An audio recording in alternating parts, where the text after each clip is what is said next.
KBS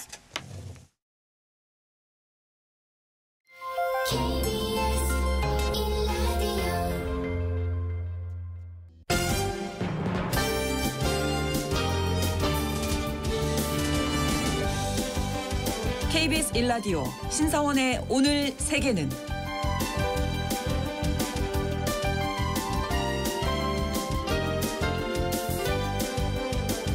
안녕하십니까. 아나운서 신성원입니다. 아프리카에서 국토 면적이 두 번째로 크고 풍부한 광물 자원을 보유한 국가 콩고 민주공화국, 이 민주콩고가 위기에 처해 있습니다. 무장반군이 동부의 거점 도시인 고마를 장악하면서 내전이 격화되고 있기 때문인데요. 콩고 내전의 뿌리는 가깝게는 1994년 르완다 대학살, 멀게는 제국주의 시절까지 거슬러 올라갑니다. 뿌리가 깊은 만큼 분쟁 해결이 쉽지 않고 더 큰 분쟁으로 확대될 수 있기 때문에 국제사회에 관심이 필요한 상황이죠. 잠시 후 글로벌 이슈에서 콩고 분쟁에 대해서 자세히 알아보겠습니다.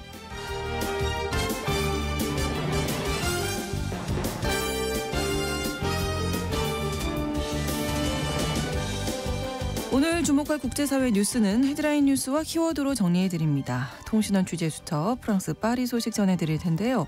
루브르 박물관에서 모나리자를 위한 전용 공간을 마련한 계획이라고 합니다. 언제쯤이면 이 모나리자를 더 가까이 편안하게 볼 수 있을지 통신원 연결해서 전해드리겠습니다. 2월 11일 화요일 KBS 1라디오 신성원의 오늘 세계는 시작합니다.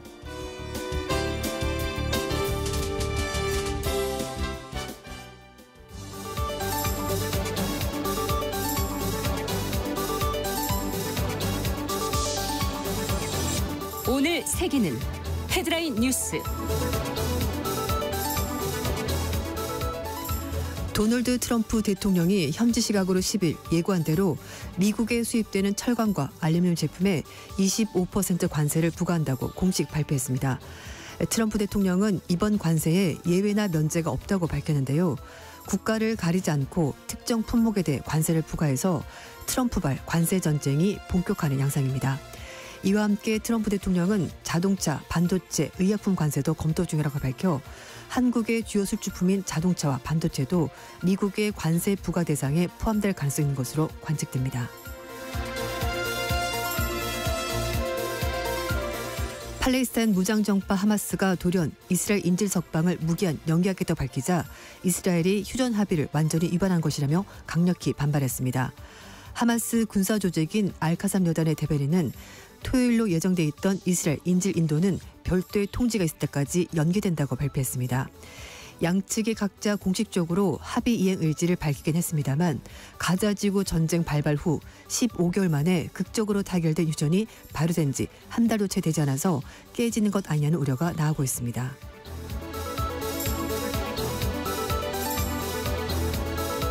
클라우스 요하니스 루마니아 대통령이 탄핵 표결을 앞두고 자진 사임 의사를 밝혔습니다. 작년 12월 퇴임 예정이었던 요하니스 대통령은 같은 해 11월 치러진 대통령 선거 1차 투표 결과가 무효가 되면서 임기가 연장됐습니다. 이에 극우 야당들은 헌법재판소 결정이 정적 목적으로 선거를 무효했다면서 강력히 반발해 대통령 탄핵을 추진했고, 여기에 일부 여당 의원들이 탄핵안에 찬성할 가능성이 제기되자 요하니스 대통령이 자진 사임 의사를 선택했습니다.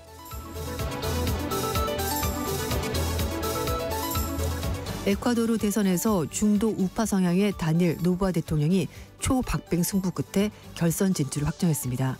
에콰도르 선거위원회는 10일 오전 기준 국민민주행동 소속의 노보아 대통령의 득표율이 44.3%를 기록하면서 1위를 차지했고, 2위는 좌파인 시민혁명운동의 루이사 곤살레스 당대표로 43.9%를 득표했다고 밝혔습니다. 두 후보는 4월 13일 결선 투표를 치르게 된데요. 만약 곤살레스 후보가 승리하면 에콰도르의 첫 여성 대통령이 탄생하게 됩니다.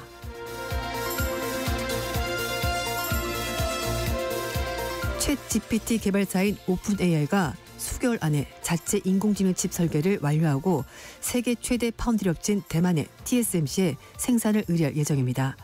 오픈 AI는 또한 엔비디아에 대한 의존도를 줄이기 위해서 미국 반도체 기업인 브로드컴과 자체 맞춤형 AI 칩을 개발하고 있으며 내년 대량 생산을 목표로 하고 있습니다.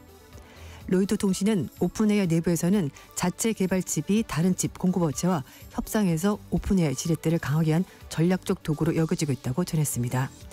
이런 가운데 TSMC는 트럼프 대통령의 반도체 생산 정책에 협조해서 미국 투자를 늘릴 것이라고 밝혔습니다.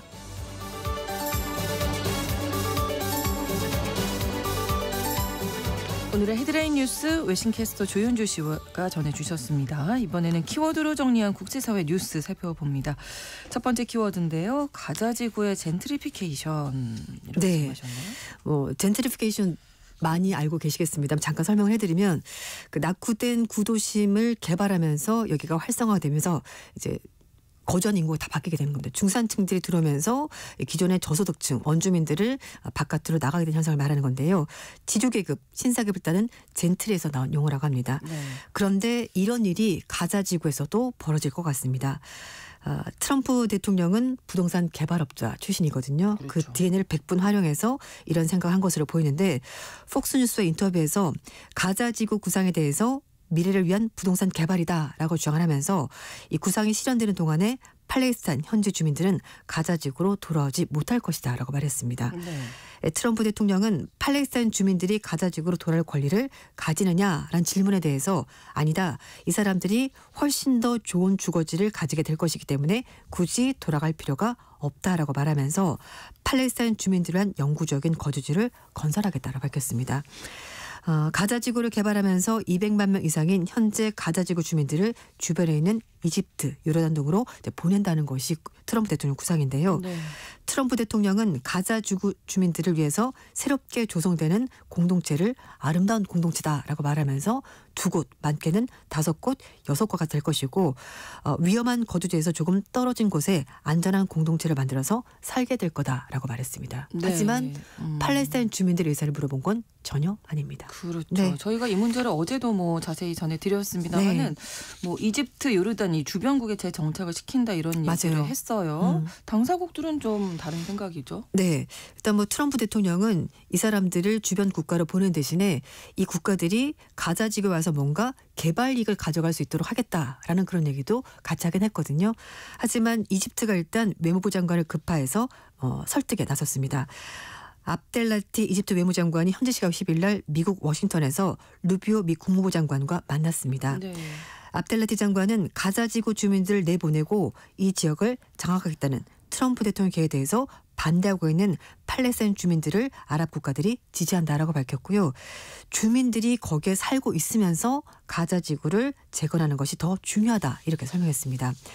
이집트 외무부는 민족 자결권이나 독립권, 거주지를 떠나지 않을 권리 등 팔레스타인 사람들이 가지고 있는 권리를 그 어떤 것도 침해해서는 절대 안 되고 그런 부분들을 지지한다고 밝혔습니다. 네.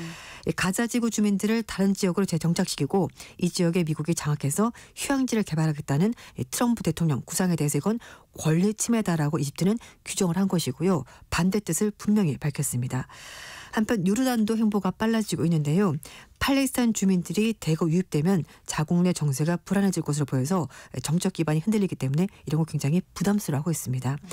그래서 현지 시각 11일 날 압둘라 2세 요르단 국왕이 트럼프 대통령과 백악관에서 정상회담을 가진다고 합니다. 네.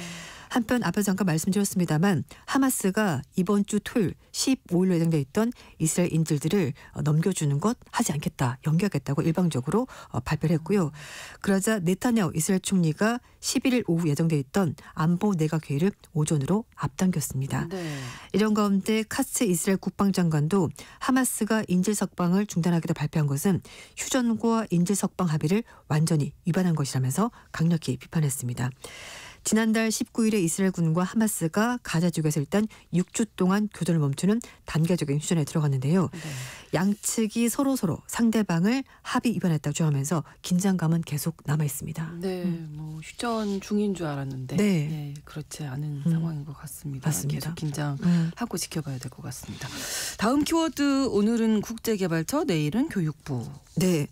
언제 내 순서가 돌아올까 좀 긴장되는 그런 미국 연방기관들의 모습인데요. 트럼프 대통령이 일론 머스크가 교육부에서 국방부를 다음 구조조정 대상으로 삼게 될 거다 이렇게 얘기를 했습니다. 네. 트럼프 대통령이 폭스뉴스와 인터뷰에서 군을 관할하는 국방부 예산에 대해서 수십억 달러의 사기와 남용이 있을 것 같다라고 주장을 했다고 하는데요. 영국의 일간지 파이낸셜 타임즈는 스페이스X와 그 자회사인 스타링크의 대주주인 머스크가 국방부 예산을 삭감하려고 함에 따라서 이해 충돌 우려가 있다라고 지적을 했습니다. 이 머스크의 회사들이 미국 정부와 계약을 맺고 있기 때문인데요. 이런 가운데 마이클 왈츠 국가안보보좌관은 이해 충돌 지역에 대해서 반박하면서 국방부의 조달 과정을 개혁하려고 하는 것뿐이다 이렇게 설명을 했습니다. 하지만 어쨌든 석연치 않은 부분이 없지 않아 있긴 한데요. 머스크와 트럼프는 낭비, 부패, 비효를 제거한다는 명분으로 연방 정부 부처들과 기관에 대해서 전면적인 구조조정 지금 추진하고 있는데요. 네. 머스크가 트럼프의 지시에 따라서 지난주에 미국의 국제개발처 공무원 수천 명에게 유급 휴가 발령을 시도했습니다만 워싱턴 연방지법이 이에 대해서 일시적으로 제동을 걸었습니다. 한편 오바마 정부 시절에 만들어진 소비자 금융보호국도 타깃이 됐는데요. 소비자 금융보호국 국장 대행이 된 러셀 보트 백악관 예산관리국장이 직원들에게 이메일을 보내서 사실상 모든 업무에서 손을 떼라 이렇게 지시했다고 합니다. 네. 소비자 금융보호국은 소비자들에게 큰 피해를 줄 수 있는 금융상품을 규제하고 피해 구제를 목적으로 민주당의 엘리자베스 워런 상원 의원의 아이디어로 설립된 기관이라고 합니다. 네, 구조조정이 계속 있을 것 같습니다. 네. 다음 키워드 배보다 배꼽이 더 크다. 예, 네. 어떤 내용인가요? 트럼프 대통령이 1센트 주조 비용이 점점 올라가고 있다면서 재무부 측에 새로운 1센트 동전은 만들지 말라 이렇게 지시했다고 합니다. 네. 트럼프 대통령 주장은 1센트 동전 만드는데 비용이 2센트가 넘게 들어가는 것은 낭비다라고 말하면서 이제 생산을 중단하라고 재무장관에게 지시했다고 SNS에 글 올렸습니다. 네. 미국 조폐국이 작년 9월 달에 마감된 2024년도 회계연도를 보면 32억 개 1센트 동전이 새롭게 만들어졌는데요. 네. 이 과정에서 8,530만 달러, 우리 돈으로 1,238억 원의 손실을 기록했다고 합니다. 네. 1센트 동전 하나 만드는데 3.7센트가 듭니다. 그러니까 네. 만들면 만들수록 손해가 나는 것이 맞긴 한데요. 1센트인데. 네, 1센트면은 우리 돈으로 14원 정도 된다고 합니다. 14원. 네, AP통신 보도에 따르면 5센트 동전 주조 비용 역시 14센트. 이게 다르기 때문에 이렇게 동전들은 만들면 만들수록 손실이 커지는 상황입니다. 요즘에 잘 쓰지도 않잖아요. 맞아요. 사실. 그래서 그렇습니다. 네. 그래서 하지만 트럼프 대통령의 결정만으로 1센트 주조가 중단될지는 아직 미지수인데요. 동전의 크기 그리고 금속 함량을 포함한 통화 관련된 결정은 의회가 하기 때문이라고 합니다. 네. 미 의회는 페니 생산을 일시적으로 중단하거나 유통하지 않는 등 페니 관련법이 다수 발의가 된 상태인데요. 말씀하신 것처럼 동전을 없애는 사람의 주장들이 많은데 일단은 비용도 많이 들고 그리고 잘 쓰지도 않고 그리고 다른 국가들도 이렇게 1센트 동전을 없앤 경우가 많다 이렇게 얘기를 하고 있습니다. 캐나다가 2012년에 1센트 동전주를 중단했습니다. 그렇군요. 그리고 네. 미국도 1857년 의회 결정에 따라서 0.5센트 동전주를 중단한 바 있습니다. 참고로 말씀을 드리면 우리나라도 10원 동전 만드는데 35원이 든다고 합니다. 그렇군요. 어느 나라는 약간 비슷한 것 같습니다. 네, 네, 또 이런 가운데 트럼프 대통령이 이제 좀 만들려고 말하는 것이 있는데요. 네. 플라스틱 빨대를 다시 사용해라. 이렇게 얘기를 하고 있습니다. 행정명령 서명까지 했다고 하는데 네. 사실 민주당 정부, 조 바이든 정부 마찬가지로 일회용 플라스틱 소비를 줄이기 위해서 여러 가지 노력을 했습니다. 그렇죠. 그래서 환경을 생각해서. 네, 종이 빨대도 도입하고 그랬었는데요. 그렇죠. 네, 네.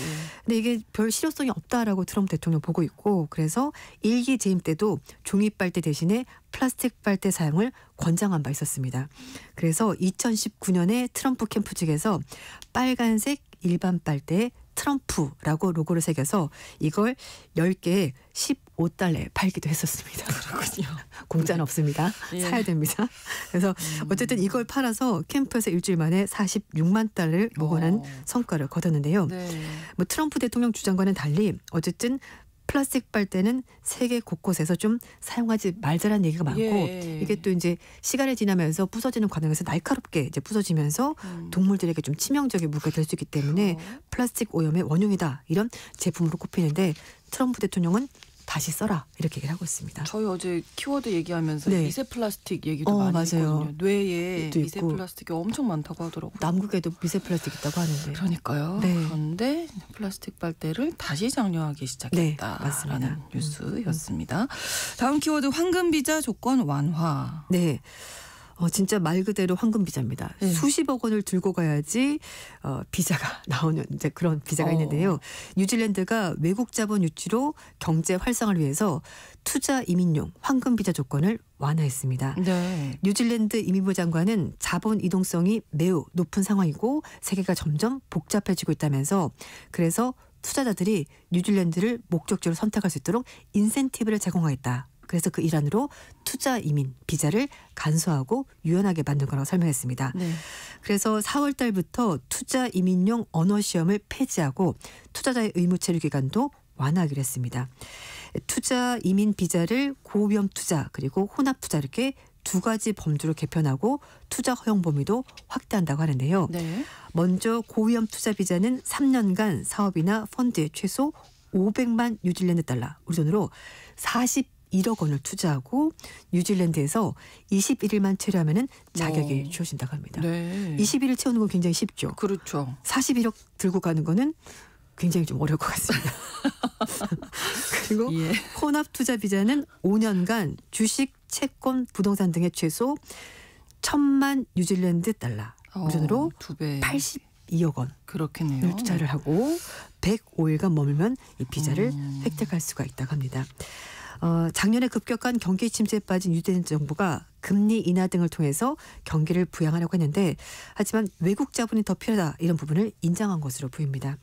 그래서 뉴질랜드 정부가 이 고도로 숙련된 사람들이 영구적으로 뉴질랜드로 머물게 하기 위해서 외국인 투자 규제를 재검토한 도시에 외국인들의 원격 근무를 돕는 규정도 대폭 완화했다고 합니다. 하지만 최근에 호주, 스페인 등에서 투자 이민 비자로 유입된 자금이 경제 생산성에 기여하지 못하고 있고 단지 부동산 투자에 집중하면서 투자 이민 비자가 폐지되는 추세다 이렇게 얘기를 하고 있습니다. 사실 이렇게 수십억 원 들고 가서 네.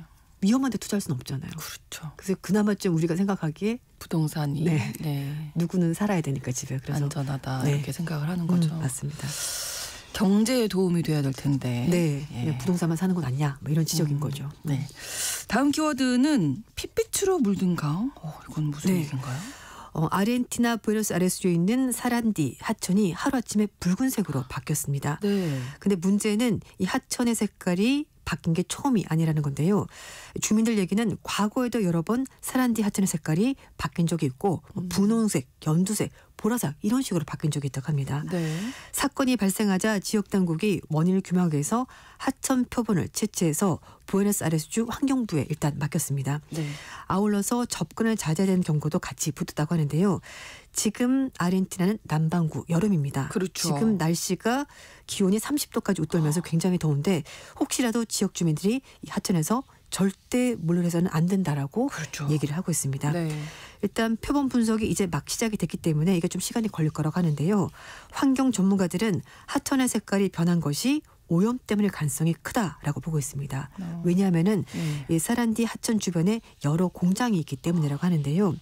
일부 환경 전문가들은 염료의 중간재로 사용되는 아닐린이 하천의 변색 원인이다 이렇게 이제 보고 있다고 하는데 네. 한 환경 전문가는 하천 주변에 있는 공장 중 한 곳에서 몰래 산업 폐수를 버렸을 가능성이 있다면서 샘플 분석으로 이런 추정이 사실로 확인이 된다면은 철저한 조사가 필요하고 반드시 책임을 물어야 될 거라 밝혔습니다. 그렇죠. 어쨌든 지금 정확한 원인은 모르긴 합니다만 네. 결과가 나오기까지 상당한 시간이 걸릴 것으로 보입니다. 네.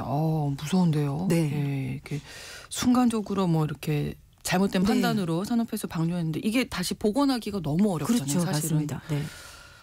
철저하게 조사가 이루어져야 되겠습니다. 그리고 이제 이런 부분에 대해서도 그 업체 측에 좀 뭐 굉장히 많은 벌금을 물린다든지 네, 형사 책임을 지게 한다든지 그렇죠. 좀 강력한 조치가 있어야 될 것 같습니다. 아니고서 이렇게 여러 번 색깔이 바뀌었다고 하니 좀 강력한 대책이 있어야 될 것 같습니다. 그렇습니다. 네. 다음 키워드 폐품 속에서 찾은 보물. 네. 폐품 더미에서 해리포터 시리즈 1편의 초판본이 발견이 됐고요. 네. 이게 경매에서 우리 돈으로 3,800만 원에 낙찰이 됐습니다. 와. 해리포터 1편의 해리포터와 현자의 돌 그 하드커버 초판본이 페인턴에서 열린 NLB 옥션에서 경매에 들어갔고요. 네. 이게 2만 1,000파운드 우론으로 3,008만 원 정도의 낙찰이 됐다고 합니다. 누군가 버렸군요. 그러니까요. 그냥. 아무 생각 없이. 와. 네. 해리포터 1편의 제목은 해리포터와 현자의 돌인데요. 네네. 미국에 출간된 것은 해리포터와 마법사의 돌. 네. 우리나라에서도 아마 이 제목으로 맞아요. 개봉이 네네. 됐었을 거예요. 이제 출간이 되고요. 그렇죠. 이 초판본은 1997년에 출간이 된 거라고 하고요. 당시 하드커버로 나온 책은 딱 500권만 있다고 이 합니다. 귀한 것을. 네. 이 경매장 관계자는 영국의 브릭시암 지역에서 최근에 별세한 남성의 소지품에서 이 책이 발견됐다고 하는데요. 네. 발견된 당시 이 책은 버려질 폐품 더미에 있었다고 합니다. 초판 하드커버 낙찰가 치고는 정말 좋은 가격이다라고 하는데요. 네. 이번 경매된 책은 초판본 500부 중에서 도서관에 배포된 300부 중에 한 권으로 그렇게 알려졌다고 합니다.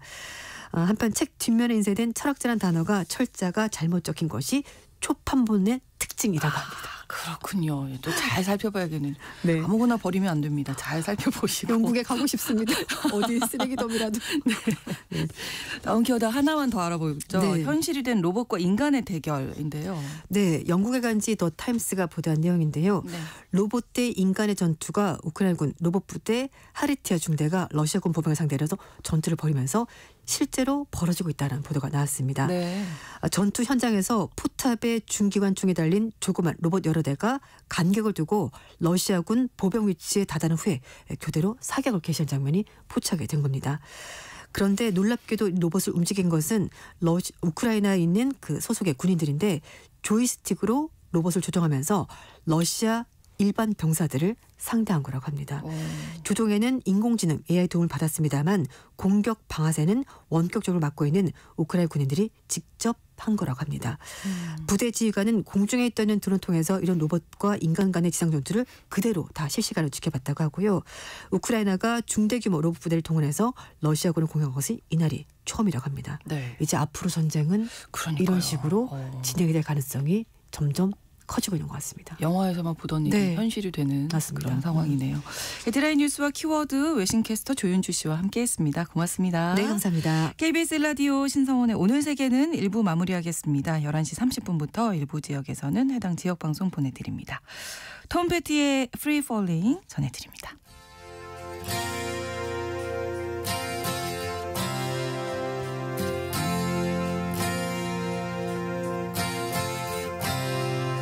She's a good girl, loves her mama, loves Jesus, in America too.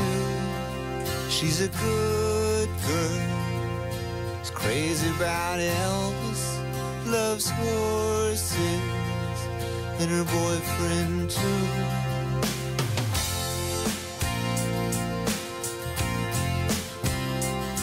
And it's a long day living in Reseda. There's a freeway running through the yard, and I'm a bad boy, 'cause I don't even miss her. I'm a bad boy for breaking her heart. And I'm free, free falling. Yeah, I'm free, free falling.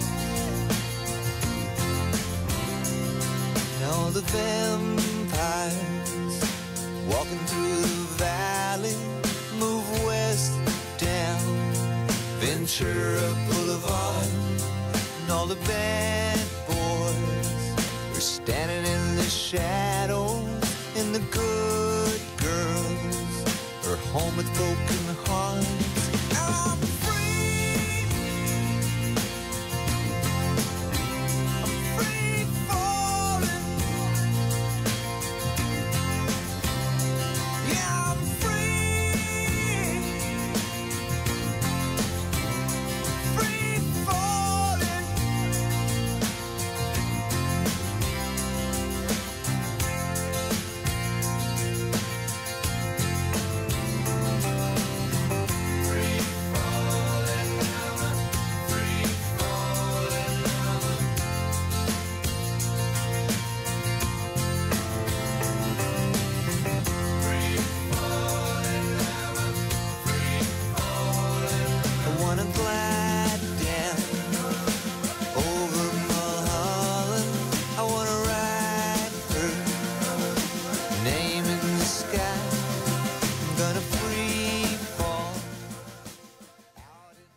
지금 시각은 11시 30분입니다. KBS Ladies and gentlemen. 국제사회의 다양한 뉴스를 한눈에 KBS 1라디오 신성원의 오늘 세계는 세계를 바로 보는 최소한의 투자입니다.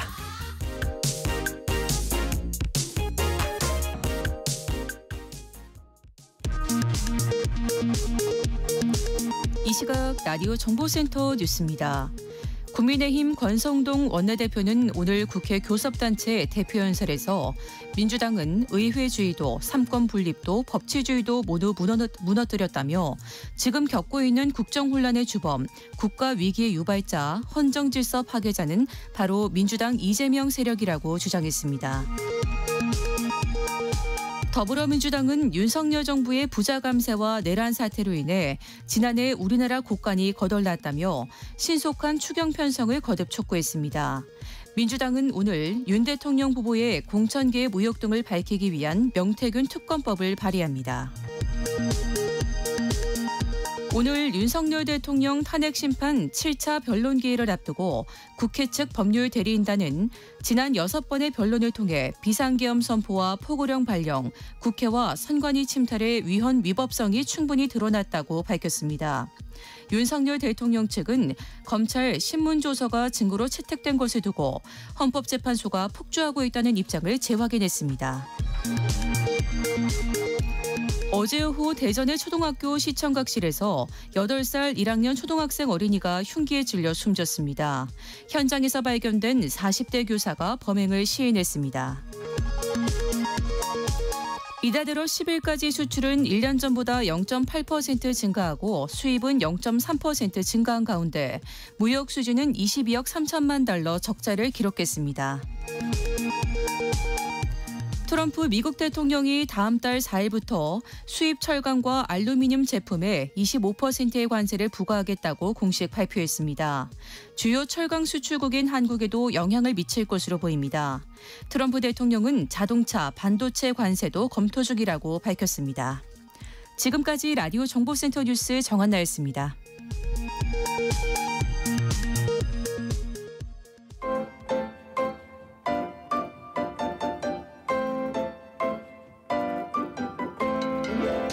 통신원 취재 수첩.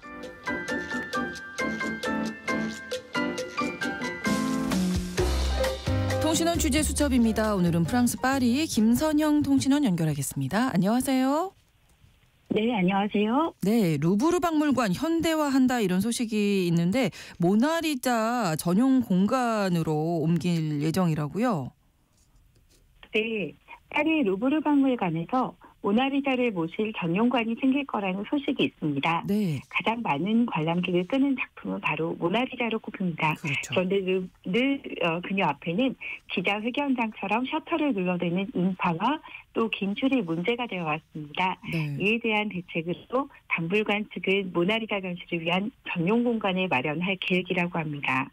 아직 구체적인 위치에 대해서는 공개는 되지 않았습니다만 네. 마크롱 대통령은 올해 연말까지 국제 설계 공모를 통해 구체적인 계획을 확정한 후 2031년까지 복원 및 현대화 작업을 완료하겠다고 밝혔습니다. 네. 이번 프로젝트가 완료되면 루브르 박물관은 더 넓고 편리한 공간에서 관람객을 맞이하게 될 전망입니다. 1993년 문을 연 루브르 박물관은 세계 최대 전시 규모를 자랑하고 수많은 관광객을 끌어들이는 파리의 대표적인 명소입니다. 그렇죠. 루브르 박물관의 현대화 작업은 단순한 확장 공사 정도가 아니라 현대화 작업에는 약 4억 유로, 한국 돈으로는 약 6천억 원의 예산이 투입될 예정이며 네. 일부에서는 최대 8억 유로까지 필요할 수 있다는 전망도 나옵니다. 이 금액 투자를 위해서 박물관 측은 유럽연합 외부 관광객에게 기존 입장료 22유로보다 높은 요금을 부과하는 방안을 검토 중이라고 합니다. 네. 또한 개인 및 기업 스폰서의 기부금을 유치해 추가 지원을 확보할 계획입니다. 네, 일단 1793년에 루브르 박물관이 문을 열었으니까 정말 역사가 오래됐잖아요. 그러다 보니 네. 박물관 내부 이 시설이 많이 노후된 상태라서 뭐 이런 문제들도 함께 해결할 예정이라고요. 예, 1793년 개관하고 228년 만인 2021년에 루브르 박물관 역사상 최초 여성 관장으로 화제에 올랐던 로헝스 데 샤브르 박물관 관장은 올해 초 라시다 다치 문화장관에게 박물관 내 누수, 엘리베이터 분량, 부족한 화장실과 식사 공간 등의 문제를 지적하였으며 개선이 시급하다는 의견을 전했습니다. 네. 이에 따라 올해 2025년은 설계 공모 그리고 31년을 완공을 목표로 한다고 전해졌습니다. 네. 한편 루브르 박물관과 오르세 미술관뿐만 아니라 베르사유 궁전, 퐁피두 센터 등 공공박물관 수장은 프랑스 대통령이 선임하는데 현 루브르 박물관장은 1994년 오르세 미술관에서 큐레이터로 사회생활을 시작되어 네. 오르세 미술관장까지 역임한 미술사학자 출신이라 큰 개편에 현지 언론들이 주목하고 있습니다. 그렇군요. 작년에 파리 올림픽을 계기로 해서 프랑스에 더 많은 관광객들이 요즘 찾고 있다고 하던데 유명 박물관, 미술관 즐길 수 있는 팁을 좀 공유해 주시면요. 매달 첫 번째 일요일 무료 개방을 이용하시는 겁니다. 네. 국립박물관, 즉 루브르, 오르세 등의 박물관은 10월부터 3월까지 첫 일주일이 무료이고 네. 퐁피두 센터와 같은 현대미술관, 아르메티의 뮤지엄 등도 포함이 됩니다. 추천하고 싶은 로댕 박물관이 있는데요. 네. 조각가 오기스트 로당의 작품을 전시하고자 1919년에 오픈했습니다. 대표 작품으로는 생각하는 사람, 지옥의 문, 깔릴 시민 등이 있으며 로댕의 연인이자 조각가였던 사미유 클로레트로 작품도 있습니다. 네, 이 추천해 주신 로댕 박물관에서 꼭 봐야 할 작품 어떤 게 있을까요? 네, 첫 번째로는 깔릴 시민이라는 것인데요. 네. 100년 전쟁 당시 영국과 가장 인접한 프랑스 도시인 깔레를 위해 목숨을 바치려 했던 6명의 시민들을 묘사한 작품입니다. 1347년 잉글랜드 왕 에드워드 3세가 이끄는 군은 캘레시를 점령했고 1년여에 걸쳐 잉글랜드 군에 저항했던 캘레 시민들은 학살당할 위기에 놓였습니다. 네. 에드워드 3세는 캘레시의 지도자급 인사 6명을 자신에게 넘긴다면 나머지 사람들은 살려주겠다는 뜻을 전달했고 이 시민대표 6명은 다른 시민들을 구하기 위하여 교수형을 각오하고 스스로 목에 밧줄을 감고 성문의 열쇠를 가지고 에드워드 앞으로 출두했다고 합니다. 네. 다행히 에드워드 3세는 임신한 폐하에게 해가 될 것을 우려한 왕비 필리파 에노의 간청을 듣고 그들의 목숨을 살려줬다고 합니다. 이런 배경을 가진 작품으로 극적인 감정 표현과 사실적인 묘사가 돋보이며 시민대표의 노블레스 오블리주를 상징적으로 보여주기 위해 주문 제작되었다고 합니다. 그렇군요. 노블레스 오블리주란 고귀한 신분인 귀족은 그에 걸맞은 의무를 다해야 한다는 뜻으로 부와 권력을 가진 사람들이 사회적 책임을 지고 도덕적 의무를 수행해야 한다는 의미를 담고 있어서 이 작품은 귀족들을 멋지고 당당하게 표현하라고 주문이 되었지만 네. 로댕은 괴로운 표정으로 만들어냈고 죽으러 가는데 어떻게 괴롭지 않을 수 있냐고 맞서서 뜻이 맞지 않아 한동안 창고에 방치되었던 것이 복원되었다고 전해집니다. 그렇군요. 이렇게 배경을 하면 더 그 의미를 잘 찾아볼 수 있을 것 같아요. 작품을 볼 때. 다른 작품도 또 볼거리가 많죠. 네, 또 다른 작품으로 지옥의 문이 있는데요. 네네. 단테의 신곡에서 영감을 받은 거대한 청동문 안에 수많은 인물상이 복잡하게 얽혀 있으며 로댕의 대표작인 생각하는 사람, 세계의 그림자도 여기에 포함되어 있습니다.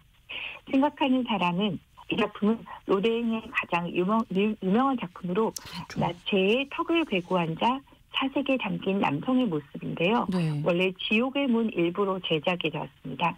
개인적으로는 이 뮤지엄에 있는 성숙의 시대라는 까뮤 클로델의 작품이 가장 가슴 아프게 와닿았습니다. 네. 이 여성은 젊은 시절부터 로댕의 작업 모델도 서며 사랑했지만 결국 이 작품에서 로댕의 부인과 로댕 그리고 엎드린 자기 자신을 조각하고 난 후 정신병자로 몰려 감금당하게 된 계기가 되었다고 합니다. 파리 박물관들에는 특히 한국어 문화 해설이 오디오 가이드로 제공되거나 현지에 장기 거주한 한국인 문화 해설사들도 있어 한국어를 들으면서 감상하면 더욱 작품에 빠져드는 매력도 있습니다. 네. 이 점도 참고하셔서 문화기행을 좋아하시는 분들이 행복한 시간을 보내시길 추천해드립니다. 네, 오늘 잠시 파리 로댕 박물관 다녀온 것 같습니다. 오늘 소식 고맙습니다. 네, 감사합니다. 네, 프랑스 파리에서 김선형 통신원이었습니다.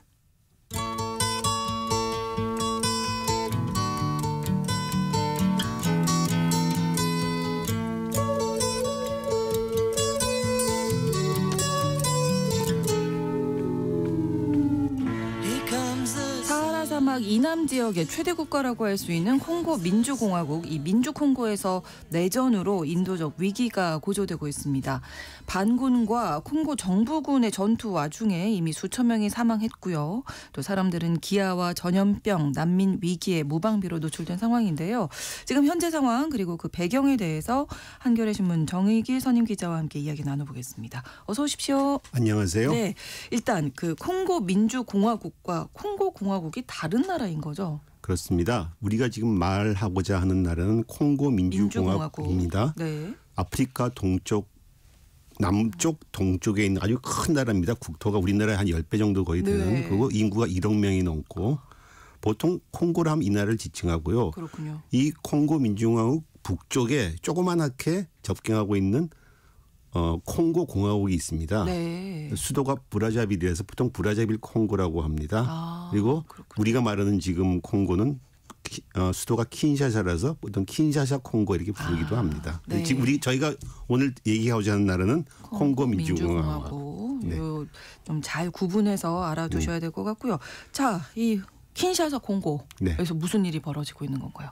현재 내전이 벌어지고 있죠. 근데 그 내전의 뿌리는 네. 1994년 르완다 대학살에 있습니다.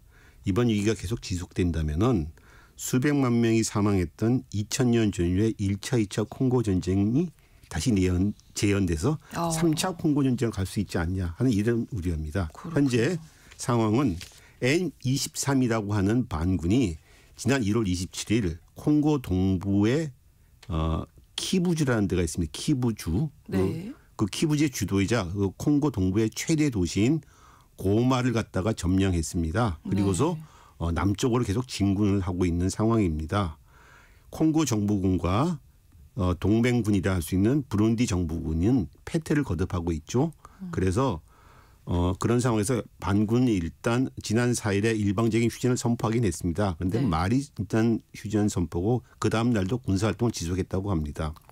그래서 M23 반군은 지난 6일 고마에서 대규모 집회를 갖고서 네. 콩고 전역을 해방시키겠다 이렇게 선포를 했었습니다. 즉 이제 공세를 계속 하겠다는 이제 의지를 표명한 거죠. 그렇죠. 이번 사태로 해서 고마에서만 전투로 약 2,000명이 사망했다고 합니다.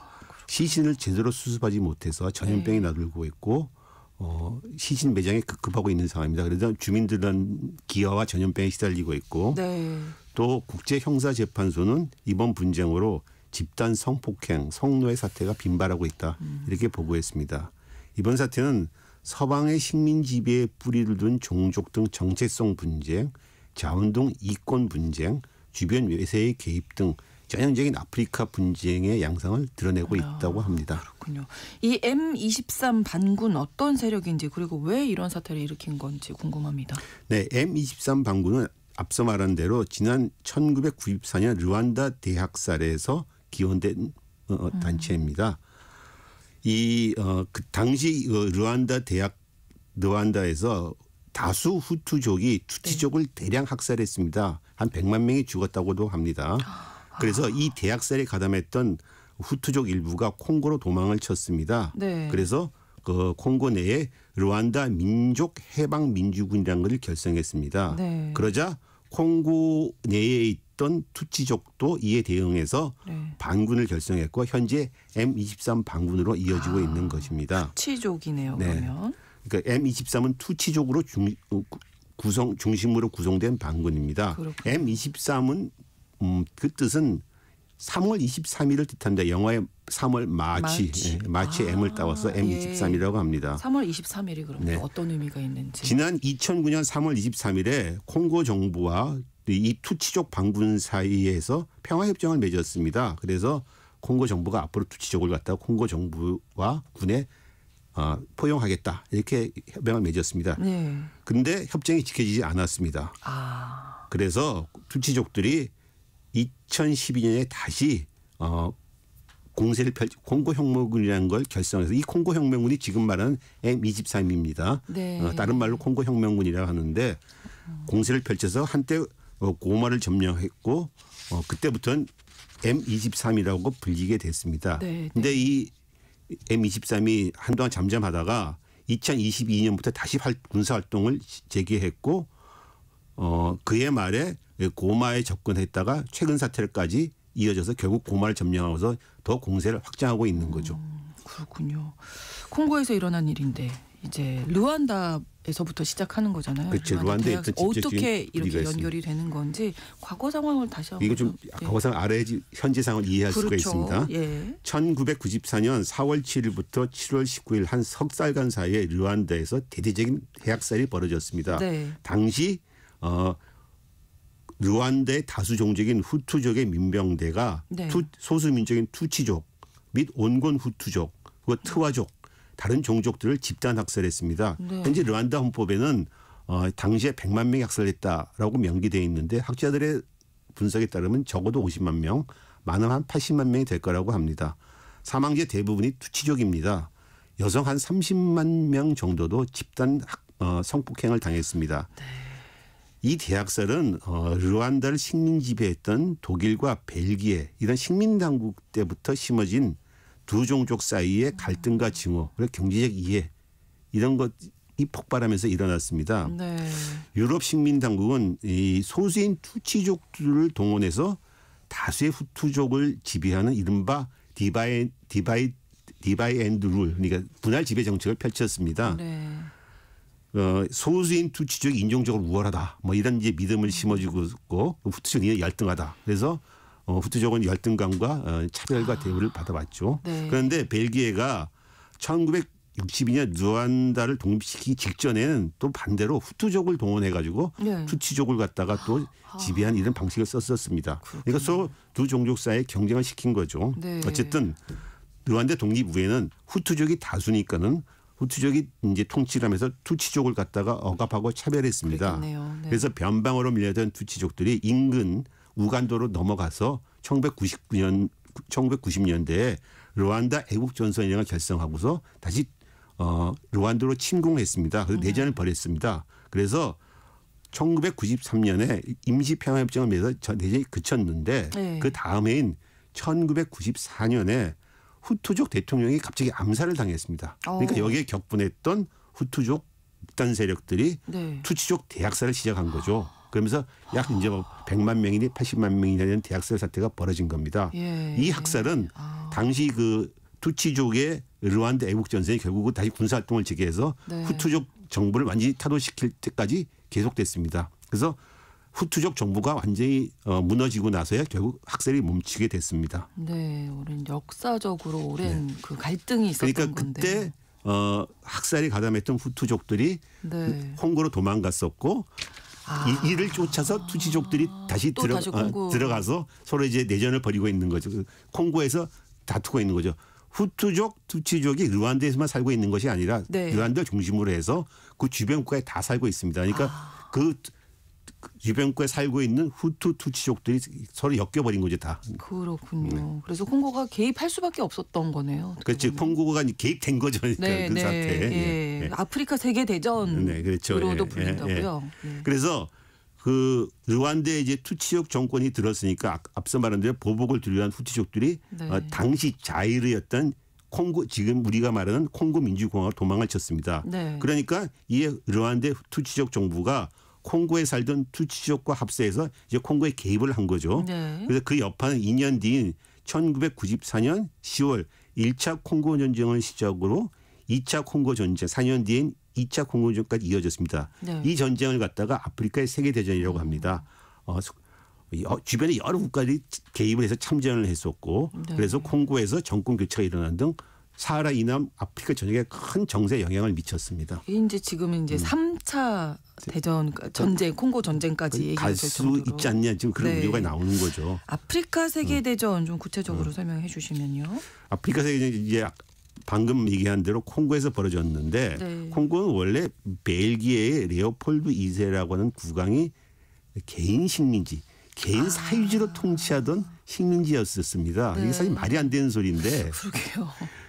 그 벨기에 정부가 산 것이 이건 그냥 내 개인 영지하면서 네. 통치를 했습니다. 얼마나 잔인하게 통치를 했냐면은 고무나무 원주민들한테 고무나무 채취를 갖다가 시켜서 수확량을 채우지 못하면 팔을 잘라버리고 그걸 팔을 사진 찍어서 이렇게 막 보여주는 이런 잔인한 통치를 했었습니다. 그래서 이런 만행이 결국 드러나가지고 예.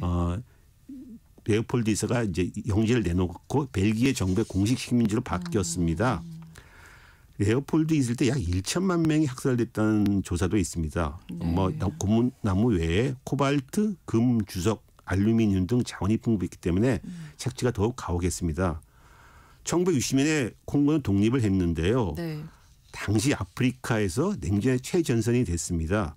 독립 영웅이었던 좌파 성향의 파트리샤 루문바 총리가 정부를 구성했는데 네. 구성하자마자 군사령관 모부투 세세 세코가 식민당국이었던 벨기에와 미국의 지원을 받아서 군사쿠데타를 일으켰습니다. 그래서 5년 동안 콩고 위기가 지속됐었습니다. 당시 콩고 위기 동안 많은 사람이 죽었습니다. 그래서 우리가 흔히 말하는 아프리카의 잔혹성, 후진성을 얘기할 때 콩고 얘기하는데 이 콩고 위기에 기한한 것도 있습니다. 네. 어쨌든 모부투는 그래서 정권을 잡아서 1997년까지 무려 40년 가까이 통치를 하게 됐었습니다. 통치를 이어갔는데 네.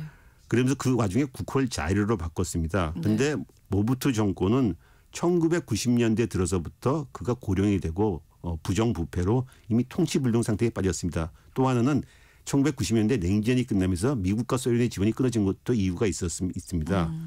그러다가 앞서 말한 대로 94년에 르완다 대학살로 난민과 외부 군사 세력들이 밀려 들어오면서 불안이 가중되다가 결국 1999년 10월에 르완다가 콩고 동부의 후투족 반군들을 초탕해야겠다 하면서 쳐들어오면서 1차 콩고 전쟁이 시작된 것입니다. 네. 이 1차 콩고 전쟁 때 우간다, 부룬디, 앙골라, 에리트리아도 참전을 했고 반모부투 반군 동맹이 결성됐었습니다. 네.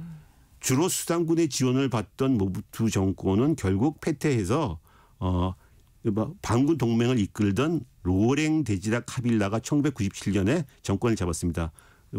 콩고에서 정권 교체가 일어나면서 1차 콩고전이 끝난 거죠. 네. 그리고 또 이제 2차 전쟁으로 또 이어지는 이어집니다. 거죠. 예. 네. 정권을 잡은 카빌라가 자기를 지원해줬던 르완다나 우간다에 대해 등을 돌려버리자 이제 1998년 8월에 2차 전쟁이 시작됐습니다. 이번에는 더 많은 국가들이 참전했습니다. 네. 주변에 9개 국가 그리고 약 25개 무장단체가 참전을 했습니다.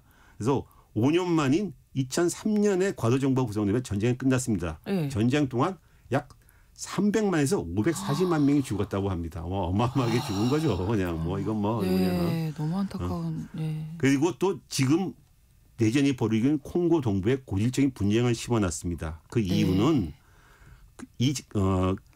그 전쟁이나 그 이후 전쟁이나 코발트, 주석, 텅스텐, 금이라는 이른바 4대 분쟁 광물이 이 동부에 풍부하게 묻혀있기 때문입니다. 이 광물 자원을 확보하려고 사실상 주변에 있는 9개 국가들도 참전을 하고 서로 치고받고 싸운 거죠. 그러면 지금 M23 이 반군 사태도 이런 광물 자원을 노린 거다 이렇게 봐야 그런 측면이 되겠네요. 있습니다. 콩고에는 현재 약 24조 달러로 추정되는 광물 자원이 있습니다. 네. 앞서 말한 대로 그 4대 분쟁 작물 외에 다른 히토리들도 많이 묻혀 있습니다. 토류 중요하죠. 요즘 이제 요즘에. 전자제품 만드는데 필수품이죠. 네네.